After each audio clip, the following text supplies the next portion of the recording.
Hey, fifth graders. I'm here to do a little bit of reading of Racing in the Rain. It's been a little while since we've read, so I thought I'd give you a quick recap.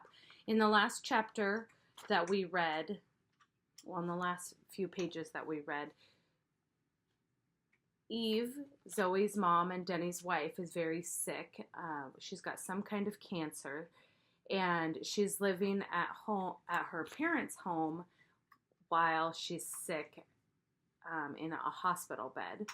And her parents, what Denny calls, or what Enzo calls the twins, they insist on having Zoe as well, who's about 6 years old right now. And Zoe, so that Zoe can spend some time with her mom, knowing that she doesn't have a whole lot of time left.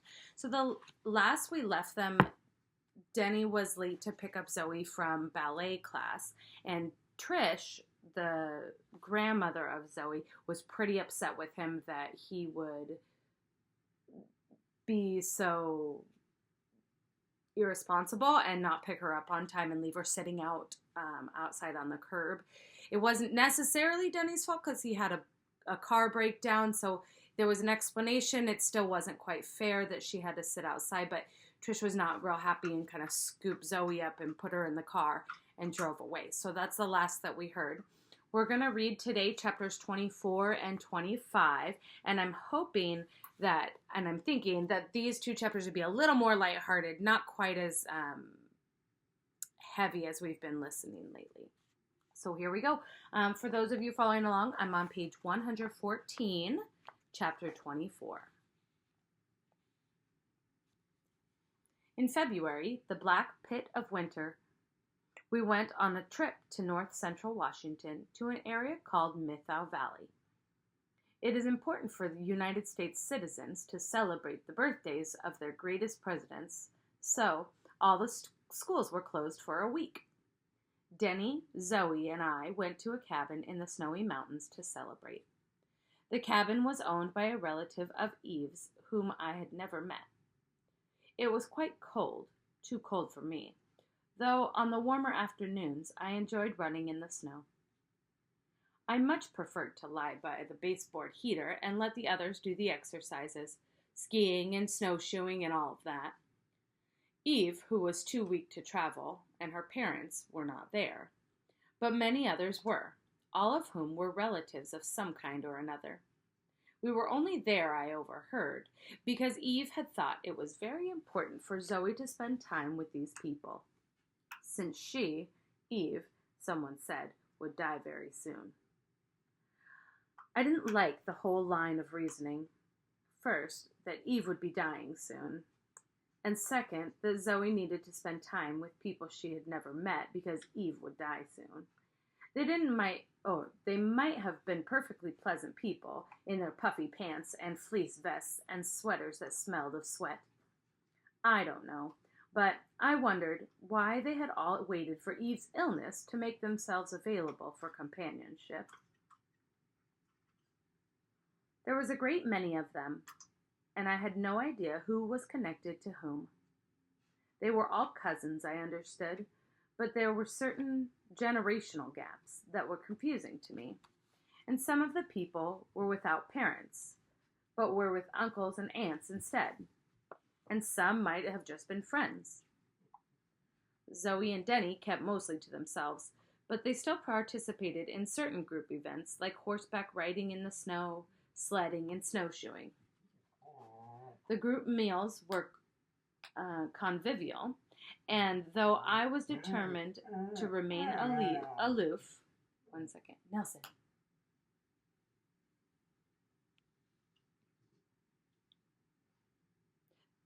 I was determined to remain aloof. One of the cousins was always willing to slip me a treat at mealtime. And no one ever kicked me out from under the very large dinner table where I lingered during dinner, even though I was breaking my own personal code. A certain sense of lawlessness pervaded the house, with children staying awake late into the night and adults sleeping at all hours of the day like dogs. Why shouldn't I have partaken in the debauchery? So he's saying this is his vacation. He's having a good time. Conflicted though I was, each night something special happened that I liked very much. Outside the house, which had many identical rooms, each with many identical beds to house the multitude, was a stone patio with a large hearth. Apparently, in the summer months, it was used for outdoor cooking, but it was used in the winter as well. A hearth is like a great big fireplace, made from stone usually.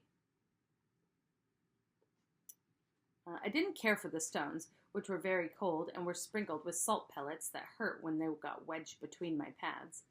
But I loved the hearth. Fire. Crackling and hot, it blazed in the evenings after dinner, and they all gathered, bundled in their great coats, and one had a guitar and gloves without fingertips, and he played music while they all sang. It was well below freezing, but I had my place next to the hearth.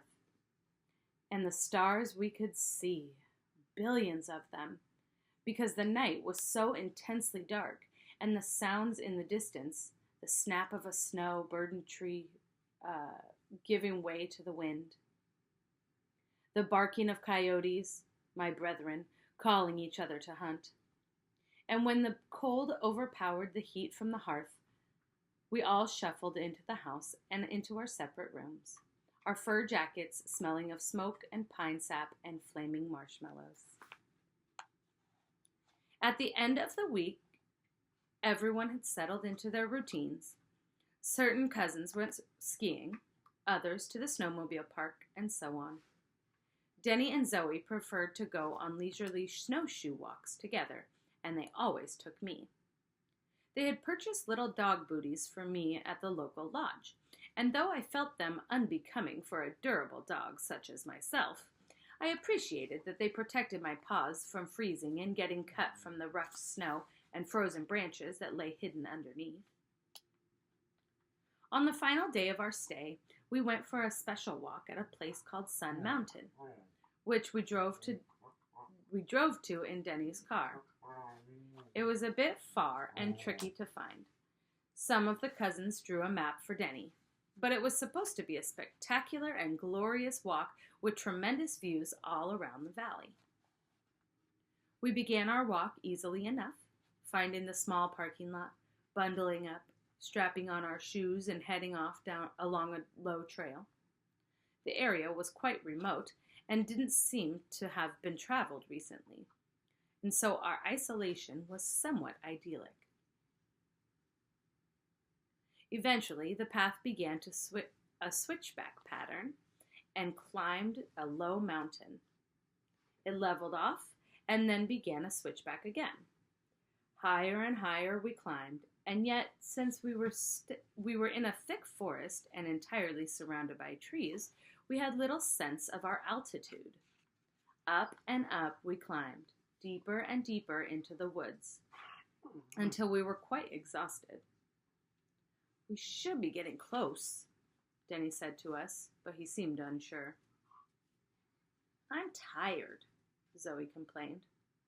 "Let's just get to the top of the mountain," Denny urged, and so we continued on.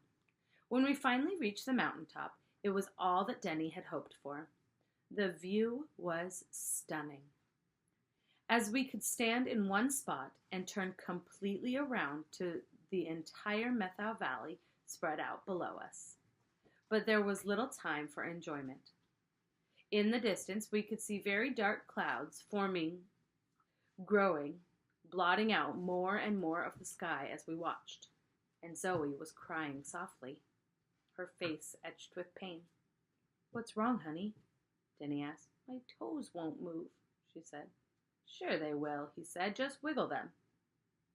But when we looked down at her feet, Denny and I realized the problem. Zoe wasn't wearing her insulated boots. She was wearing her normal street shoes. She had forgotten to change her shoes when we left the car. Denny became very quiet, and I knew what he was thinking of all the terrible possibilities.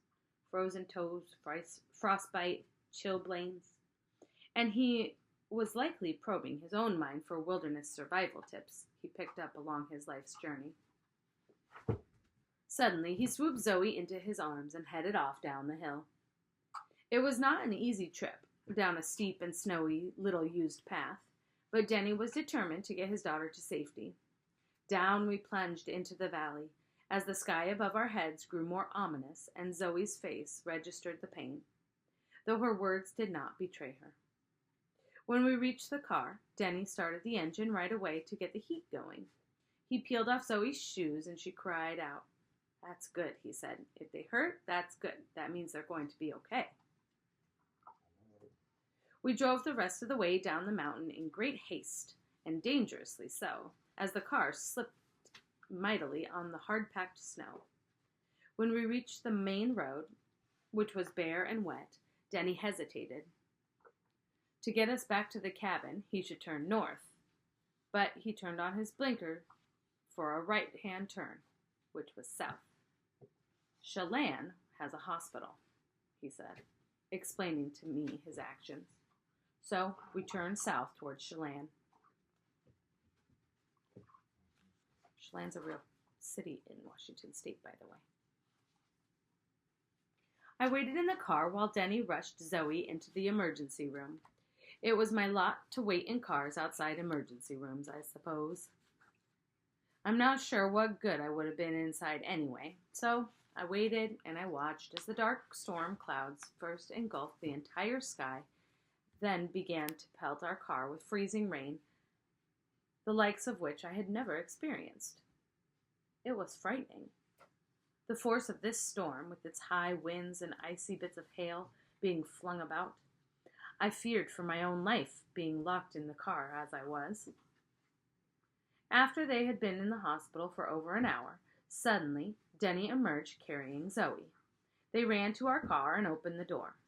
Denny laid Zoe on the back seat, strapped on her seatbelt, and tucked her in with blankets he had taken from the hospital.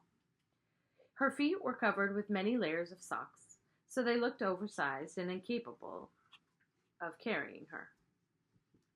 Denny told me to sit in the back seat with Zoe and keep her warm, which I did. We stopped at a gas station as we left Chelan to purchase chains for our tires, and before we started our journey again, Denny made a phone call on his cell phone. "We're in a bit of trouble here," he said intensely. "Zoe has frostbitten toes." He stopped talking for a moment and allowed the person to whom he was speaking, Eve, I assumed, to express herself in loud exclamations. "Stop it." Sorry, the dogs are going crazy over here.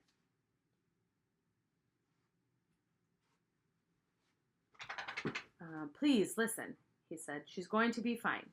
They gave us some ointment and they gave her some pain medication. She'll be fine. But there's a terrible storm moving in and we're going to try for home. We won't even go back to the cabin to get our things. Please ask one of the cousins to bring our stuff home with them. If we don't get over the mountains right now, we could be stuck for more than a week on this side. Please don't call me. I have to concentrate on the road. I'll call you when we get home. I love you, and I'm sorry. I'm very, very sorry." He hung up the phone, and off we drove. The drive south was horrific. The freezing rain accumulated on the windshield faster than the wipers could push it away, and every few tedious miles, Denny would stop the car and get out and scrape away the icy glaze. It was dangerous driving, and I didn't like it at all. From the back seat with Zoe, I could see Denny's hands were gripping the steering wheel far too tightly. In a race car, the hands must be relaxed, and Denny's always were, when I see in the car videos from his races. He often flexes his fingers to remind himself to relax his grip. But for that excruciating drive down the Columbia River, Denny held the wheel in a death grip. I felt bad for Zoe, who was clearly frightened. The rear of the car moved more suddenly than the front, and so she and I experienced more of the slipping and sliding sensation generated by the ice. Thinking of how scared Zoe must have been, I worked myself into a state of agitation, and I let myself get carried away. Before I knew it, I was in a full-blown panic. I pushed at the windows. I tried to clamber into the front seat, which was totally counterproductive. Denny finally barked, "Zoe, please settle Enzo down." She grabbed me around the neck and held me tightly. I fell against her as she lay back, and she started singing a song in my ear, one I remembered from her past. Hello, little Enzo, so glad to see you. She had just started preschool when she learned that song. She and Eve used to sing it together. I relaxed and let her cradle me. Hello, little Enzo, so glad to see you, too. I would like to tell you that I am such a master of my destiny that I contrived the entire situation, that I made myself crazy so Zoe could calm me on this trip, and thus would be distracted from her own pain and agitation. Truth be told, I have to admit, I was glad she was holding me. I was very afraid, and I was grateful for her care. The line of cars trudged steadily but slowly.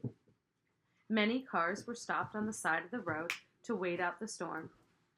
The weathermen and women on the radio said waiting would be worse. However, as the weather front was stalled and the ceiling was low, and when the warm air arrived, as anticipated, the ice would turn to rain and the flooding would begin. When we reached the turnoff for Highway 2, there was an announcement on the radio that Blewett Pass was closed because of a jackknifed trailer rig. We would have to make a long detour to reach I-90 near George, Washington. George is a city in Washington. Denny anticipated faster travel on I-90 because of the size, but it was worse, not better. The rains had begun, and the median was more like a spillway than a grassy divide between east and west. Still, we continued our journey because there was little else we could do.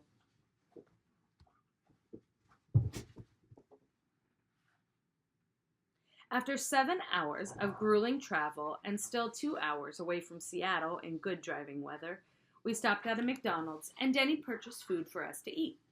I got chicken nuggets. Then we pressed onward to Easton.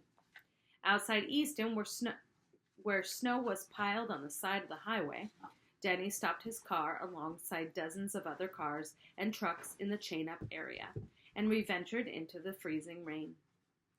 He lay down on the pavement and installed the tire chains, which took half an hour, and when he climbed back into the car, he was soaking wet and shivering.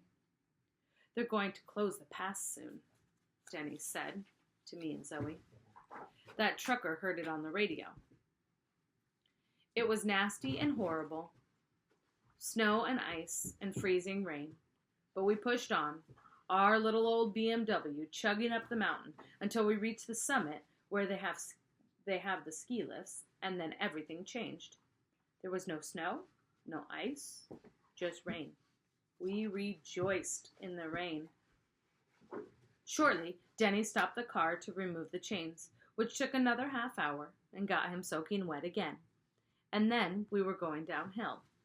The windshield wipers flipped back and forth as quickly as they could, but they didn't help much. The visibility was terrible.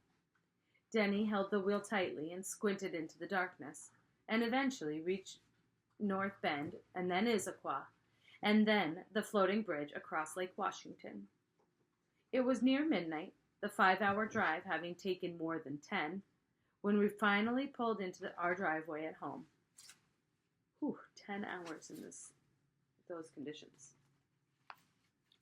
Denny carried Zoe into her room and put her to sleep. He turned on the television and we watched news reports of Snoqualmie Pass, where we had just been, being shut down because of a rock slide that had destroyed the westbound lanes. Denny went into the bathroom and shed his wet clothes. He returned wearing sweatpants and an old t-shirt. He pulled a drink from the refrigerator and opened it. He took out his cell phone and pressed a button. "Maxwell," Denny said after a moment. "I assume Eve fell asleep?" He paused. "Tell her we're fine. We're back home. She should call first thing in the morning." I could hear shouting on the other end of the phone, but couldn't make out the words. Denny let the shouting go on for some time, and then he said, "Maxwell, I'm far too exhausted for this right now. Yell at me tomorrow. He hung up the phone, and when it buzzed again, he refused to answer. It buzzed again and again, relentlessly, and when his landline rang, he refused that too.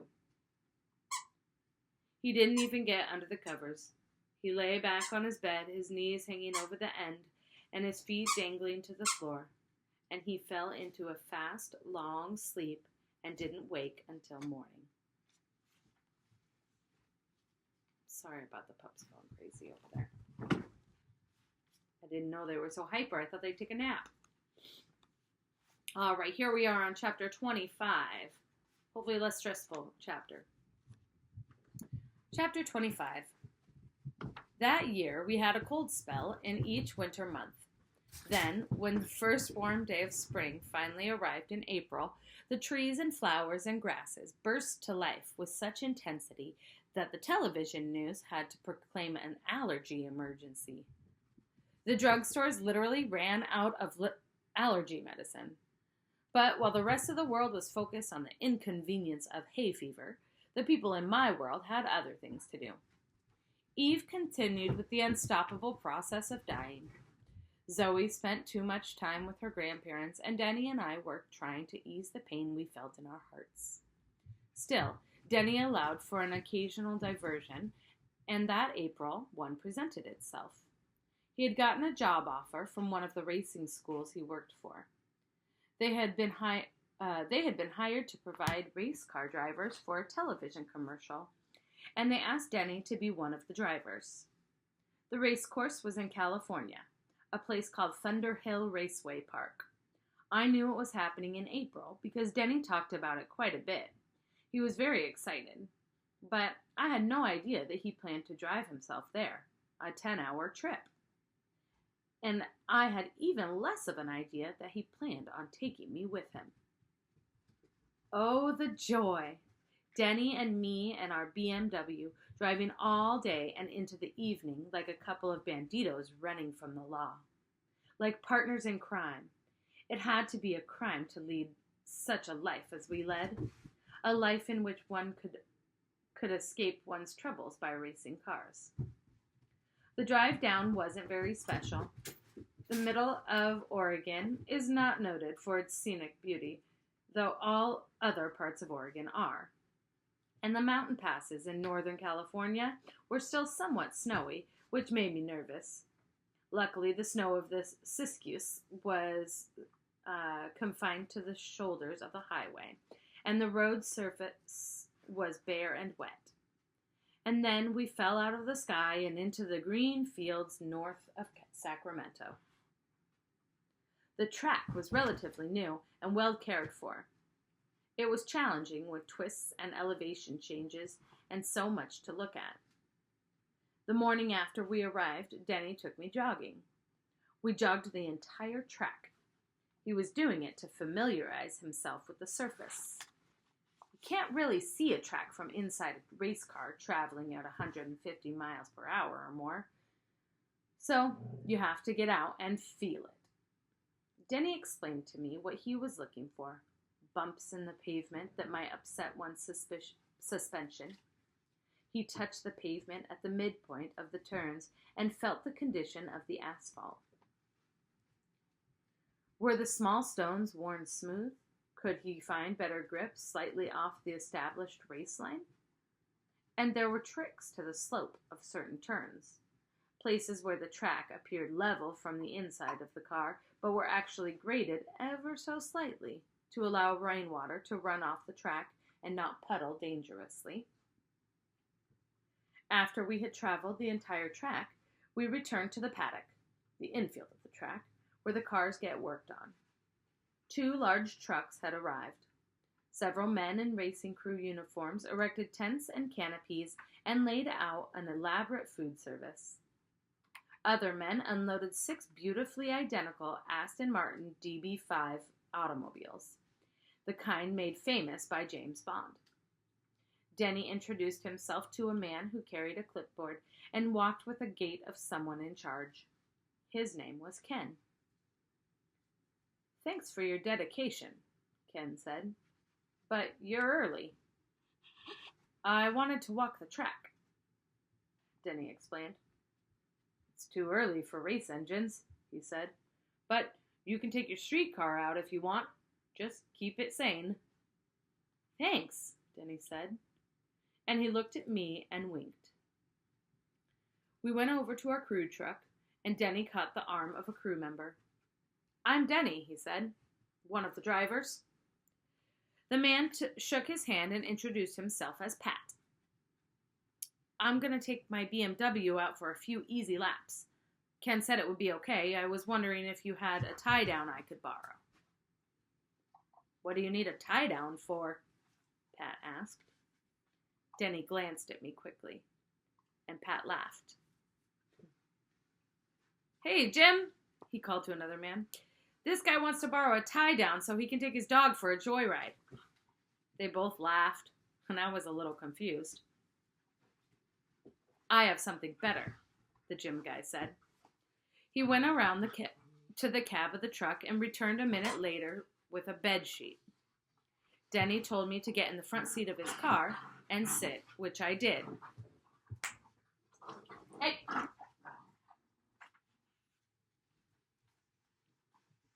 They wrapped the sheet over me, pressing me to the seat, leaving only my head sticking out. They somehow secured the sheet tightly from behind. Too tight? Denny asked. I was too excited to reply. He was going to take me out in his car. Take it easy on him. You see if he has the stomach for it, Pat said. You've done this before? Asked Denny. Oh, yeah, said Pat. My dog used to love it. Denny walked around to the driver's side. He took his helmet out of the back seat and squeezed it onto his head. He got into the car and put on his seatbelt. 1 bark means slower, 2 means faster. Got it? I barked twice, and that surprised him and Pat and Jim, who were both leaning in the passenger window. He wants to go faster already, Jim said. You've got yourself a good dog there. The paddock at Thunderhill Raceway Park is tucked between 2 long parallel straights. The rest of the course fans out from the paddock area like butterfly wings. We cruised very slowly through the hot pit area and to the track entrance. We're going to take it easy, Denny said, and off we went. Being on a track was a new experience for me. No buildings, no signs, no sense of proportion. It was like running through a field, gliding over a plain. Denny shifted smoothly, but I noticed he drove more aggressively than he did on the street. He revved the car much higher, and his braking was much harder. Around the turns we went. Down the straights we picked up speed. We were going very fast, maybe 60, and I really felt the speed around the turns. Oh, we weren't going very fast, maybe 60, but I really felt the speed around the turns. When the tires made a hollow, ghostly sound, almost like an owl, I felt special, being with Denny on his racetrack. He had never taken me on a track before. I felt sure and relaxed. Being held firmly to the seat was comforting. The windows were open and the wind was fresh and cold. I could have driven like this all day. After 3 laps, he looked over at me. You want to try a hot lap? A hot lap? I barked twice. Then I barked twice again. Denny laughed. Sing out if you don't like it, he said. One long howl. He pressed firmly on the accelerator to the floor. There is nothing like it. The sensation of speed. Nothing in the world can compare. Hold on now, Denny said. We're taking this at speed. Fast we went, hurtling, faster. I watched the turn approach, scream at us until we were practically past it, and then he was off the accelerator and hard on the brakes. And then he cranked the wheel left, and he was back on the gas, and we were pushing through the turn. The force of gravity shoving us toward the outside of the car, but the tires holding us in place. They were not hooting, those tires, no. The owl was dead. The tires were screeching. They were shouting, howling, crying in pain. Ah! He relaxed on the wheel at the midpoint, and the car drifted toward the exit, and he was full on the gas, and we flew out of that turn, and toward the next, and the next after that. 15 turns at Thunderhill. 15! And I loved them all equally. I adore them all. Each one is different, each with its own particular sensation, but each so magnificent. Around the track we went, faster and faster, lap after lap. "You okay?" he asked, looking over at me as we sped at nearly 120 miles per hour. I barked twice. "I'm going to use up my tires if you keep me out here," he said. "One more lap." Yes, one more lap. I live my life for one more lap. I give my life for one more lap. Please, God, give me one more lap. And that lap was spectacular. I lifted my eyes as Denny instructed. "Big eyes, far eyes," he said to me. Those reference points he identified when we walked the track moved by so quickly, it took some time to realize that he was not even seeing them. He was living them. He had programmed the map of the race car into his brain, and it was like a GPS navigational system when we slowed for a turn. His head was up and looking at the next turn, not at the turn we were driving. But his attention and his intention was far ahead, to the next turn and the one beyond that. With every breath he adjusted, he corrected, and he did it all instinctively. I saw then how the race could plot now. Okay, let me try that sentence again. With every breath he adjusted, he corrected, but he did it all instinctively. I saw then how in a race he could plot now to pass another driver 3 or 4 laps later. His thinking, his strategies in mind, all of Denny unfolded for me that day. Sounds like he's learning a little about his owner. After a cool-down lap, we pulled into the paddock, and an entire crew was waiting. They surrounded the car, and their hands released me from my harness, and I leapt to the ground. "Did you like it?" one of them asked me, and I barked. "Yes," I barked, and jumped high into the air. "You were moving out there," Pat said to Denny. "You've got a real racer on the set." "Well, Enzo barked twice," Denny explained with a laugh. 2 barks means faster." They laughed, and I barked twice again. Faster. The feeling, the sensation, the movement, the speed, the car, the tires, the sound, the wind, the track surface, the exit, the shift point, the braking zone, the ride. It's all about the ride. I floated through the rest of our trip. I dreamed of going out again at speed, but I suspected the more track time for me was unlikely. Still, I had my memory, my experience. I could relive in my mind again and again. 2 barks means faster.